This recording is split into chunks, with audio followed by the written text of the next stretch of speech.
दोस्ती और धोखा, ये दो चीजें कभी कभी बहुत करीब आ जाती हैं। आज हम एक ऐसी ही मशहूर कहानी में उतरेंगे जो एक ज़हीन बंदर और एक मक्कार मगरमच्छ के बारे में है। ये एक ऐसी कहानी है जो हमें भरोसे, फरेब और मुश्किल वक्त में अक्ल के इस्तेमाल पर बहुत कुछ सिखाती है। तो हमारी कहानी शुरू होती है एक पुरसुकून दरिया के किनारे से। वहां जामन का एक बहुत बड़ा घना दरख्त था और उस पर एक बंदर मजे से बैठा मीठे रस भरे फल खा रहा था। और अब देखते हैं कि एक बिल्कुल ही गैर मामूली दोस्ती का आगाज कैसे हुआ, क्योंकि नीचे दरिया के ठंडे पानी में कोई खामोशी से बंदर को ये सब करते हुए देख रहा था। इसी दरिया में एक मगरमच्छ रहता था। फलों की मीठी खुशबू जब उस तक पहुंची तो वो खुद को रोक नहीं पाया। वो आहिस्ता से तैरता हुआ दरख्त के करीब आया और अपनी भारी आवाज में बोला, दोस्त, क्या मुझे भी इन मजेदार फलों में से कुछ मिल सकते हैं?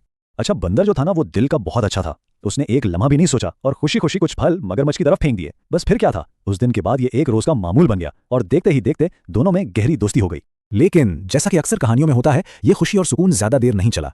बहुत जल्द इस मासूम सी दोस्ती ने एक बहुत ही तारीक और खतरनाक मोड़ ले लिया। हुआ कुछ यूं कि एक दिन मगरमच्छ ने सोचा कि ये मजेदार फल अपनी बीवी को भी खिलाऊं। जब उसने फल अपनी बीवी को दिए तो उससे वो बहुत ही मीठे लगे, लेकिन उस मिठास ने उसके दिल में एक बहुत ही बुरा ख्याल पैदा कर दिया।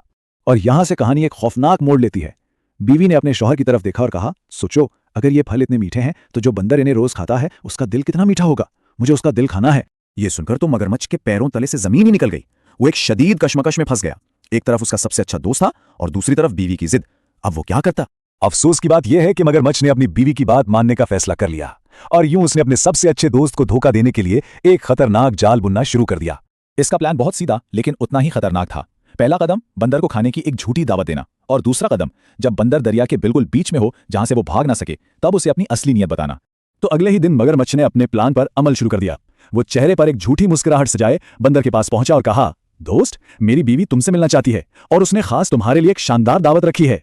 बंदर अपने सादा दिल की वजह से अपने दोस्त पर जरा भी शक न कर सका।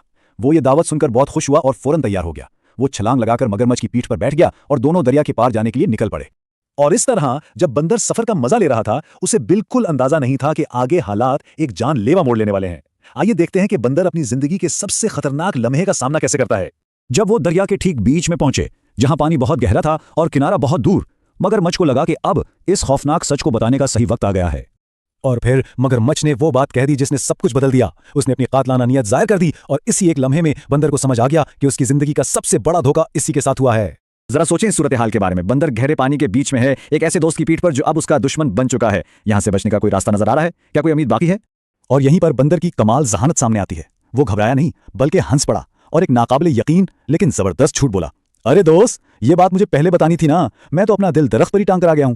बस इन चंद अल्फाज ने पूरी बाजी ही पलट दी। आइए देखते हैं कि कैसे बंदर की इस होशियारी ने कहानी को उसके अंजाम और एक बहुत गहरे सबक तक पहुंचाया। और बेवकूफ मगरमच्छ वो उस झूठ को सच मान बैठा। उसने सोचा कि दिल लाने के लिए वापस जाना जरूरी है और वो फौरन मुड़ा और तेजी से वापस किनारे की तरफ तैरने लगा। जैसे ही वो किनारे के पास पहुंचे, बंदर ने एक लंबी छलांग लगाई और सीधा दरख्त पर जा चढ़ा। वहां पहुंचकर इसने मगरमच्छ को पुकारा, मैंने तुम पर भरोसा किया और तुमने मुझे धोखा दिया, अब जाओ यहां से। शर्मिंदा मगरमच्छ अपना सा मुंह लेकर वहां से चला गया। तो इस पूरी कहानी से हमें क्या सीखने को मिलता है? दो बहुत अहम सबक। पहला, मुश्किल वक्त में घबराने के बजाय अपनी अकल और होशियारी का इस्तेमाल करें। और दूसरा, हर किसी पर आंखें बंद करके भरोसा करना अकलमंदी नहीं है। ये कहानी हमें एक बहुत अहम सवाल पर सोचने पर मजबूर करती है, क्या हर दोस्ती भरोसे के लायक होती है? और ये कि एक सच्चे दोस्त और दोस्त के रूप में छुपे दुश्मन में फर्क कैसे किया जाए?